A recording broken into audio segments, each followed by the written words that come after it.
नमस्कार साथियों, गौरव ज्ञान धारा में आप सभी का स्वागत है। और अब आज अपन पढ़ने जा रहे हैं नए आंकड़े, राजस्थान की वन नीति कह दो, चाहे आप वनस्पति से रिलेटेड या वन संपदा। ये क्लास बहुत इंपॉर्टेंट है आपकी, यदि करंट की दृष्टि से देखोगे तो भी, और नए आंकड़े पढ़ने हैं उस दृष्टि से भी। लेकिन फायदा किसको मिलेगा? देखो, मैं एक चीज बताता हूं आप लोगों को। यदि आप लोगों को जीवन में कोई भी लक्ष्य लेते हो और उसमें सफल होना है, तो सिर्फ उस लक्ष्य को निर्धारित करने से सफल नहीं हुआ जा सकता। उस लक्ष्य को निर्धारित करने के बाद में अपने को भरसक प्रयास करने पड़ते हैं। और वे प्रयास जो है अपने करेंगे यदि, तो मान लीजिए रुक रुक के करने से नहीं होता, उसमें नियमितता रखनी पड़ती है। यानी आप जितने नियमित हो, लक्ष्य उतना ही आप लोगों के करीब आएगा। आप लोग निरंतर चल रहे हो और आपने चलते चलते 2 कदम रुके हैं, तो वो 2 कदम बाकी के लोग आगे निकलेंगे, आप वहीं पे जो है पिछड़ना शुरू कर देते हैं। तो मैं ये कहना चाहता हूं, यदि आप सफलता हासिल करना चाहते हैं तो जब कदम आगे बढ़ा लिए हैं तो फिर रुकना नहीं है तब तक जब तक कि सफलता आपको मिल नहीं जाए। ये मूल मंत्र है और इसको अपना के आगे बढ़ना है।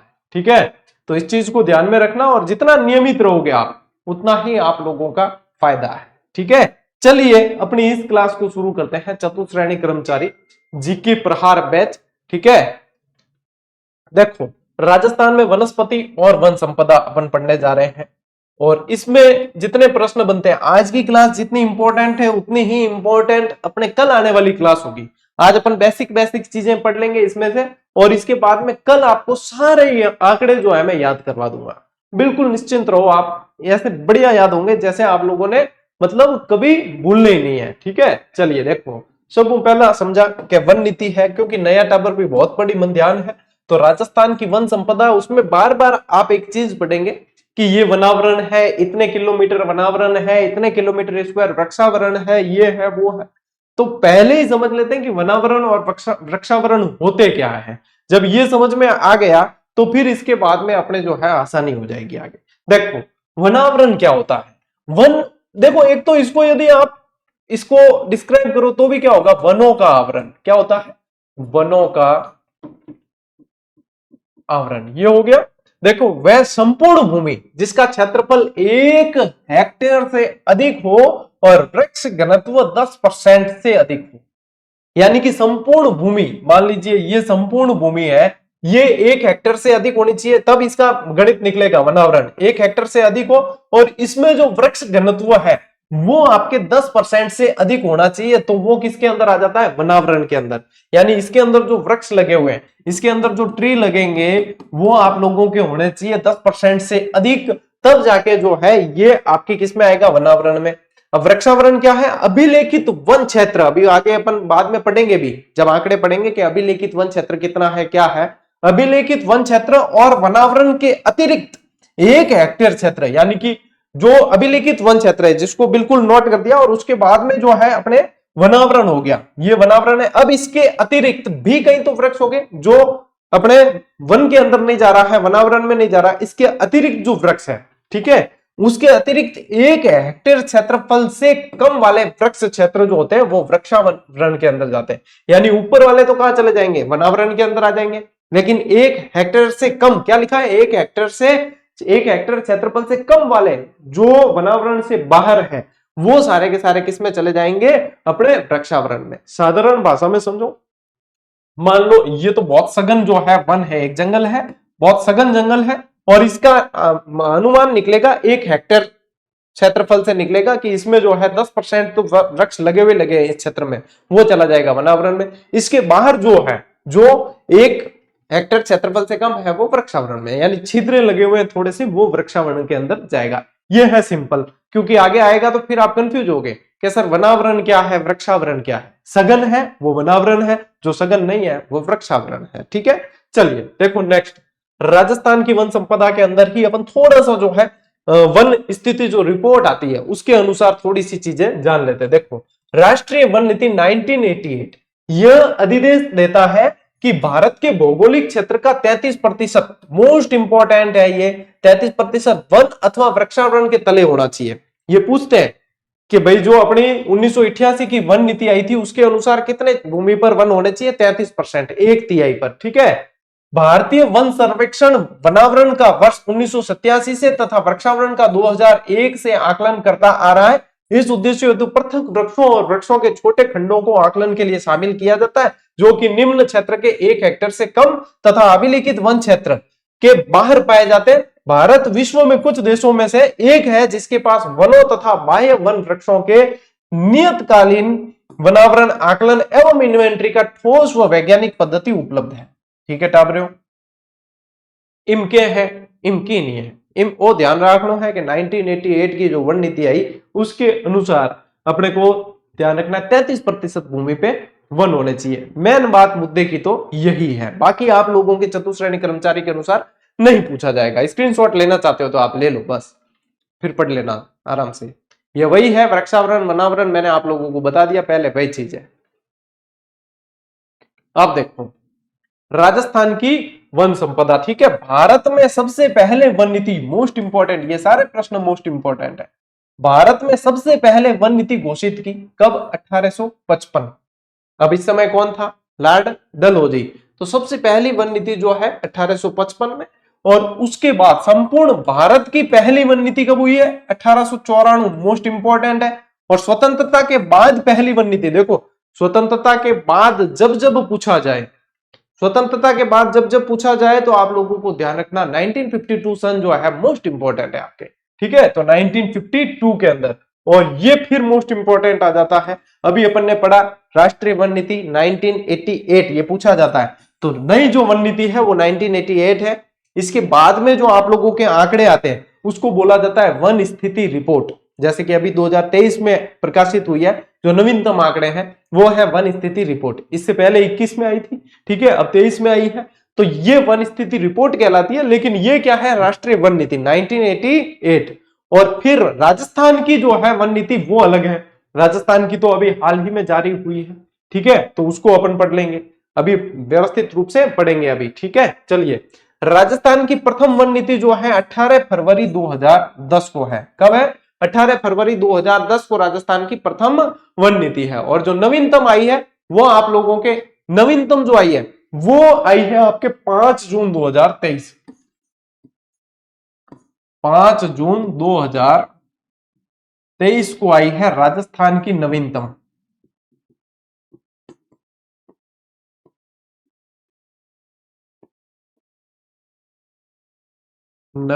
वन नीति। ठीक है, यह ध्यान रखना। राजस्थान की प्रथम eco tourism policy most important है, ये 4 फरवरी 2010 को है। ये पूछा जाता है, बार बार पूछे जाने वाले सवाल है। अब आप चाहो तो स्क्रीनशॉट ले लो फटाफट से। ठीक है, देखो राजस्थान में अब तक कितनी वन नीति घोषित की गई ये पूछे तो 2। प्रथम कब थी? 2010। और नवीनतम कौन सी है? 2023। 5 जून 2023 को नवीनतम वन नीति घोषित की गई है। ये आप लोगों के लिए बहुत अच्छा और मोस्ट इंपॉर्टेंट प्रश्न है। क्या क्या क्या पढ़ा यहां से? पहले, सबसे पहले वन नीति घोषित कब की? 1855 में। संपूर्ण भारत की पहली वन नीति 1894। स्वतंत्रता के बाद की पहली वन नीति 1952। नवीनतम राष्ट्रीय वन नीति 1988। ठीक है, राजस्थान की प्रथम 18 फरवरी 2010 और राजस्थान की नवीनतम 5 जून 2023। इको टूरिज्म पॉलिसी 4 फरवरी 2010। ये आंकड़े सीधे पूछे जाते हैं और सीधे ही याद करने हैं। ठीक है, अब बढ़ते हैं आगे। स्क्रीनशॉट तो ले लिया।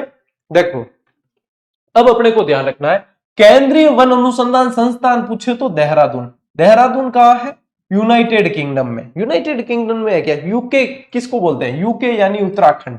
यूके यानी उत्तराखंड। ठीक है, ये ध्यान रखना। इसकी स्थापना भारतीय वन संरक्षण अधिनियम 1980 के तहत 1981 में की गई। ये फैक्ट भी आप लोगों को ध्यान रखना है। अब देखो बढ़िया फैक्ट क्या है, इसके क्षेत्रीय कार्यालय कितने? 4। यदि पूछे क्षेत्रीय कार्यालय कितने? 4। लेकिन इसकी एक बहुत बढ़िया और शानदार छोटी सी ट्रिक है। क्या है? नासिक से बेंगलोर जाना। क्या है? नासिक से बेंगलोर। नासिक से बेंगलोर। अब नासिक से बेंगलोर क्या है? तो देखो ना से अपने को नासिक का कोई लेना देना नहीं है। नासिक का कोई लेना देना नहीं है। ना से ध्यान रखना है नागपुर। ठीक है, सी से ध्यान रखना है शिमला। क से ध्यान रखना है कोलकाता। कोलकाता। और बेंगलुरु से ध्यान रखना है अपने आरसीबी। क्या? यही बेंगलुरु। इसी से इससे कुछ नहीं, ये चौथा।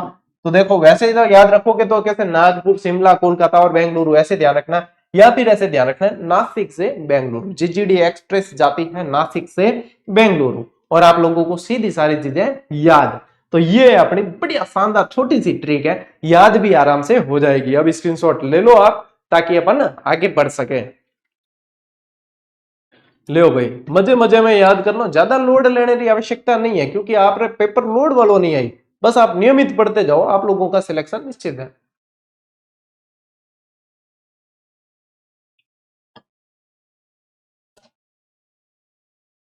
देखो, वन व पर्यावरण दिवस, ये बहुत इंपॉर्टेंट फैक्ट है, और ये फैक्ट नंबर 308 था अपना, फैक्ट नंबर 308। ठीक है, यानी कि जीजीडी फैक्ट वॉल्यूम 2 के अंदर आप लोगों को ये दिया गया है। अब देखो टालो, जीव जंतु पखवाड़ा कब मनाया जाता है? 14 जनवरी से 31 जनवरी। पखवाड़े का मतलब क्या होता है? 15 दिन, 15 दिन का समय, सप्ताह यानी 7 दिन, ये पखवाड़ा। अब क्योंकि टावर देखो चतुश्रेणी कर्मचारी पढ़ने आया है, तो बिना बेसिक समझाना पड़े, क्योंकि कई नया टावर भी है, तो ये वास्ते मैं सारी चीजें बताऊं भाई। जो अपने आप को विद्वान समझता है वो थोड़ा सा तैयारी रखना, क्योंकि विद्वानों को भी सीखने के लिए गुंजाइश रखनी चाहिए। देखो, विश्व गोरैया दिवस कद है? 20 मार्च ने आवे। विश्व खुशहाली दिवस 20 मार्च, इस दिन खुश हो जाया करो, वैसे हर दिन खुश होना चाहिए। विश्व वानिकी दिवस 21 मार्च, ये मोस्ट इंपॉर्टेंट है। विश्व पृथ्वी दिवस 22 अप्रैल, अब भी गया है, ठीक है, यही महीना चल रहा है अप्रैल का। विश्व प्रवासी पक्षी दिवस 10 मई। विश्व जैव विविधता दिवस आप लोगों के 22 मई, ठीक है। और देखो, सर्वाधिक जैव विविधता दक्षिण अरावली और न्यूनतम जैव विविधता पश्चिमी राजस्थान। किसकी बात हो रही है? अपने राजस्थान की बात हो रही है। इसमें सर्वाधिक जैव विविधता कहां पाई जाती है? दक्षिणी अरावली, यानी कि उदयपुर वाला जो क्षेत्र है ना, वहां पे। और सबसे कम पाई जाती है पश्चिमी Rajasthan, Jaisalmer side. Mount Everest day मनाया जाता है 29 मई को। विश्व पर्यावरण दिवस कब है? 5 जून। और 5 जून 2023 को राजस्थान की नवीनतम वन नीति लागू हुई है, यानी कि 5 जून पर्यावरण दिवस के दिन की है। अब वनस्पति पढ़ रहे, वन संपदा पढ़ रहे, तो अपने को पर्यावरण दिवस याद रखना पड़ेगा। वन महोत्सव एवं वन सप्ताह 1 से 7 जुलाई है, 1 से 7 जुलाई है, ठीक है। फिर देखो, विश्व बाघ दिवस 29 जुलाई, और ये शुरू किया गया है 2010 से। यदि पूछ ले कि अब अभ्यारण्य कितने हैं राजस्थान के अंदर, तो 5 बाघ अभ्यारण्य है, 5 बाघ अभ्यारण्य है, अभ्यारण्य। अब छठा जो है कुंभलगढ़ बनेगा बहुत जल्दी, अभी तक 5 है, ठीक है, अभी तक 5 है। विश्व रेंजर्स डे 31 जुलाई। खेजड़ले दिवस 12 सितंबर। विश्व ओजोन दिवस 16 सितंबर। विश्व राइनो दिवस 22 सितंबर। विश्व पर्यटन दिवस, अब यहाँ पे पर्यटन दिवस नहीं डालना चाहिए, लेकिन आ गया, चलो कोई नहीं, 27 सितंबर पढ़ लियो। वन्य प्राणी सप्ताह 1 से 7 अक्टूबर। विश्व प्रकृति दिवस 3 अक्टूबर। विश्व पशु कल्याण दिवस 4 अक्टूबर। विश्व वन्य प्राणी दिवस 6 अक्टूबर। विश्व मांसाहार निषेध दिवस 25 नवंबर।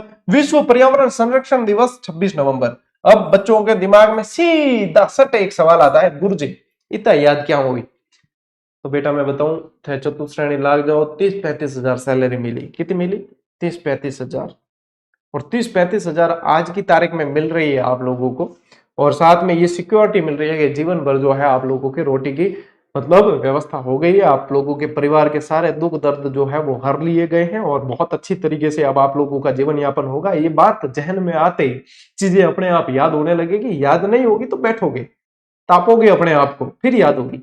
तो जब जब जब दिमाग में ये चीज आए कि गुरुजी याद कैसे होगी, हमें तो याद ही नहीं होती, तब तब ये चीज विचार कर लेना कि भैया स्वर्ग भोगना है तो याद तो करनी पड़ेगी, ठीक है।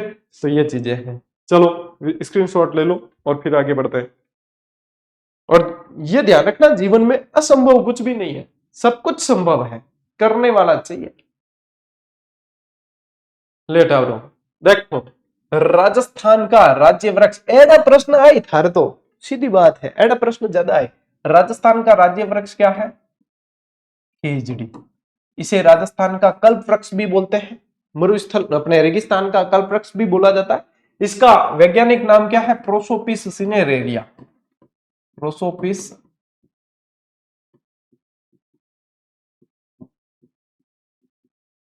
सिनेरेरिया, ये था दिख रहा है, इसको या करना, ठीक है। इसे 1983 में राज्य वृक्ष का दर्जा दिया गया। 1983 से पहले ऐसे ही था।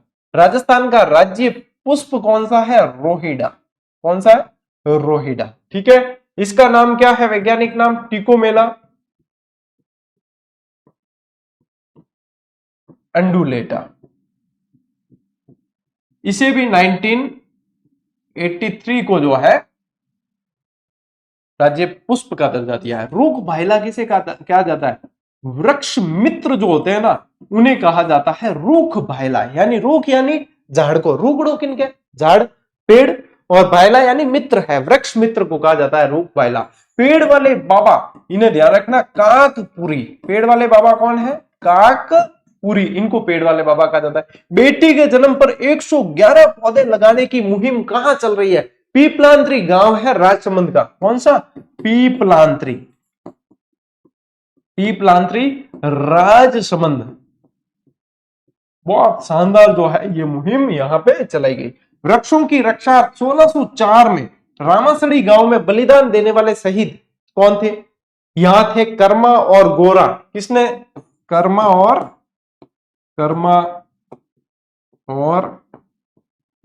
गोरा। और बिश्नोई समाज के लोग जो है बहुत जबरदस्त पर्यावरण प्रेमी होते हैं। एक कहावत है, ध्यान है, शीश साटे रुक रहे तो भी सुस्तो मार। बिश्नोई समाज द्वारा ही प्रचलित है और मतलब बहुत ज्यादा वन्यजीव प्रेमी है, ये पर्यावरण प्रेमी है। यानी शीश साटे रुक रहे यानी कि एक पेड़ को बचाने के लिए एक सिर भी कटाना पड़े तो भी सस्ता है, ये मानना। और यही जो है परंपरा कहां से चली आई है? माता अमृता देवी बिश्नोई के बलिदान देने से। कहां से? खेजड़ी की रक्षार्थ 363 व्यक्तियों का बलिदान दिया गया। किसके नेतृत्व में? अमृता देवी बिश्नोई। अमृता देवी बिश्नोई। इनके पति थे रामोजी बिश्नोई और इनकी पुत्रियां थी आशु, भागु और रत्नी। और उनको याद कैसे करोगे? इनकी पुत्रियां, छोटी छोटी बच्चियों ने भी बलिदान मतलब दे दिया। इनको जो है वास्तव में आभार है, ऐसे याद करना। तो आभार से क्या याद होगा? आ से तो देखो आशु, बा से भागु और र से रत्नी, ठीक है। और पति थे इनके रामोजी बिश्नोई, ठीक है टावरो, यहां याद रख लियो। मैं मतलब सारा ही तरीका था बताऊं कि याद क्या रही मान लो, ठीक है। अब लियो स्क्रीनशॉट, क्योंकि सिर्फ पढ़ने से सिलेक्शन नहीं होता, पढ़कर याद भी रखना पड़ता है बेटा। इसीलिए कहा जाता है जीजीडी है तो मुमकिन है। यहां लिखा हुआ है देखो, जीजीडी है तो मुमकिन है क्या? निशुल्क शिक्षा। जीजीडी है तो मुमकिन है क्या? याद करना। जीजीडी है तो मुमकिन है क्या? कठिन टॉपिक को आसान बना के याद करना, ठीक है। चलिए अब देखो, ये 323 नंबर का फैक्ट था। ये कौन सा था? 323। ये क्या है? राजस्थान की वन नीति 2023 के अनुसार आंकड़े, यानी कि राजस्थान की नवीनतम जो वन नीति है उसके अनुसार जो है ये आंकड़े हैं।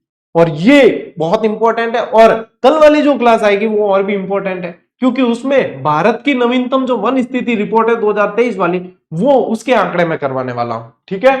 चलो देखो, नवीनतम वन नीति की घोषणा 5 जून 2023, यही मैंने लिखवाई अभी। लक्ष्य क्या है इसका? आगामी 20 वर्षों में वनस्पति आवरण में राज्य के भौगोलिक क्षेत्र के 20% तक बढ़ावा देना है। क्या है?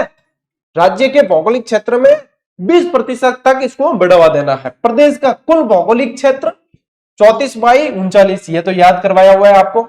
अपने राजस्थान का क्षेत्रफल कितना है? 34/39 वर्ष की है, 10/41 के मकान में रहती है, ऐसे याद करवाया था। तो 34/39 ऐसे याद करो। राज्य में अभिलेखित वन क्षेत्र कितना है? 32,869.69 वर्ग किलोमीटर। कितना बढ़िया है, आराम हो याद रहे। आने भी ध्यान है कि टावरान याद नहीं रहे, आंकड़ा ये दो 69.69 याद है दो, तो 69 भी याद रख लोगे ना तो भी आप लोगों को जो है ऑप्शन वहां पे ऐसा मिलेगा कि आप नाका लगा ही दोगे। तो 32,869.69।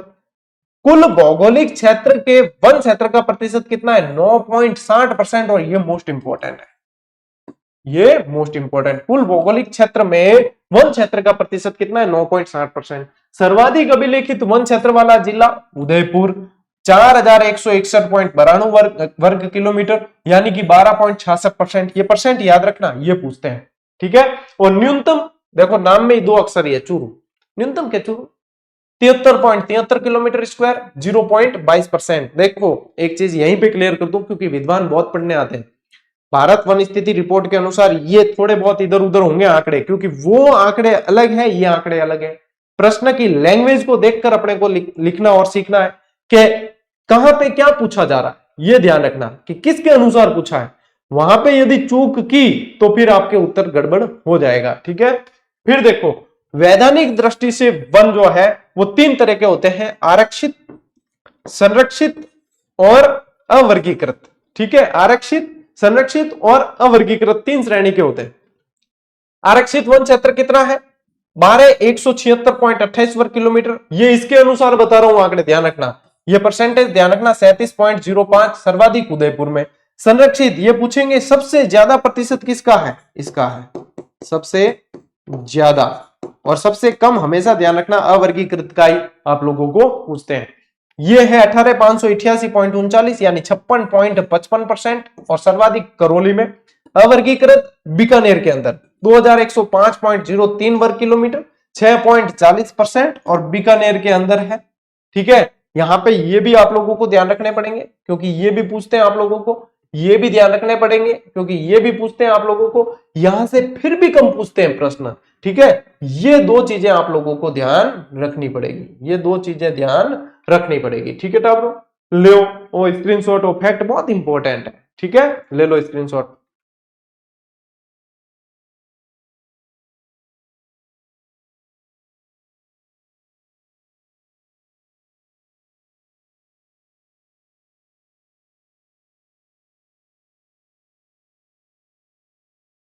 इसी के साथ ही आपकी ये शॉर्ट एंड स्वीट क्लास, देखो ऐसे मत देखना कि गुरुजी 20-22 मिनट की क्लास हुई है, 25 मिनट की क्लास हुई है, थोड़ी और हो जाए बढ़िया है। यही क्लास यदि मैं एक एक चीज यहाँ लिखूंगा और एक एक चीज जो है, मैं कोशिश करता हूं कि आप लोगों को ज्यादा से ज्यादा याद हो चीजें, आप लोगों का समय बचे।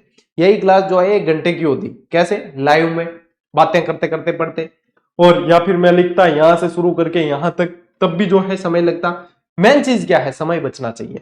तो अब देखो पटवार वाले जितने विद्यार्थी है वो ध्यान रखना, मैंने टेलीग्राम पे भी बता दिया, जो भी योग्य अभ्यर्थी जो अपने आप को पटवार में योग्य मानता है कि ये नौकरी जो है मेरे लिए है, और वो इस प्रैक्टिस से, यानी कि टॉपिक वाइज टेस्ट सीरीज ये दे रखी है, इससे वंचित नहीं रहे, ठीक है। ये बहुत ही इंपॉर्टेंट है आप लोगों के लिए, तो इसको जो है जरूर अपने को आधार बना लेना है। चतुश्रेणी कर्मचारी के जितने बच्चे हैं, ये अकॉर्डिंग टू लेवल यदि पूछे कि चतुश्रेणी कर्मचारी के अनुसार कौन सी पुस्तक राजस्थान में, तो ये मैं तो आप लोगों को बता ही रहा हूं, लेकिन आप लोग खुद जाकर देखें और उसके अनुसार फिर पढ़ें, ताकि आप लोगों को व्यवस्थित तरीके से तैयारी का आधार मिले, ठीक है। इन चीजों को जो है ध्यान में रखना है अपने को, और उसी तरीके से आगे बढ़ना है, ठीक ठाक।